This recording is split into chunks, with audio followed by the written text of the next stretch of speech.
स्वर्गीय अजितदादा पवार जे काल आपल्यातून निघून गेले, त्यांचं अपघाती निधन हे महाराष्ट्राला नाही तर भारताला राजकारणामध्ये, समाजकारणामध्ये खूप मोठी पोकळ निर्माण झाली. ज्या अजितदादांनी महाराष्ट्राला नवीन दिशा दिली, अर्थकारण त्यांचं, समाजकारण, राजकारण याच्यामध्ये जे न भरून निघणारी पोकळ जी तयार झाली, सडनली दादाच्या जाण्याने महाराष्ट्र पोरका झाला.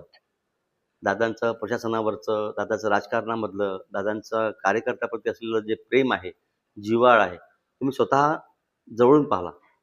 जेव्हा मी राष्ट्रवादी युवक काँग्रेसचा जिल्हाध्यक्ष होतो, तेव्हा आमची मीटिंग होती राष्ट्रवादी भवनला मुंबईला. त्यावेळेस दादाचं टॉकिंग वन टू वन व्हायचं. त्यावेळेस दादा प्रत्येक कार्यकर्त्याला नावानिशी ओळखायचे.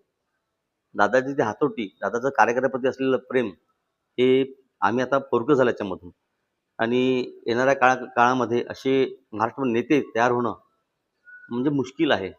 म्हणून दादाच्या जाण्याने महाराष्ट्राची जी क्षती झाली ही कदापि भरून निघणं शक्य नाही आहे. आणि अशा वेळेस महाराष्ट्राचा उमदा नेता, जो महाराष्ट्राला नवदिशा देणार होता, जो आमच्यात निघून गेला, ही खूप म्हणजे दुःखद गोष्ट आहे.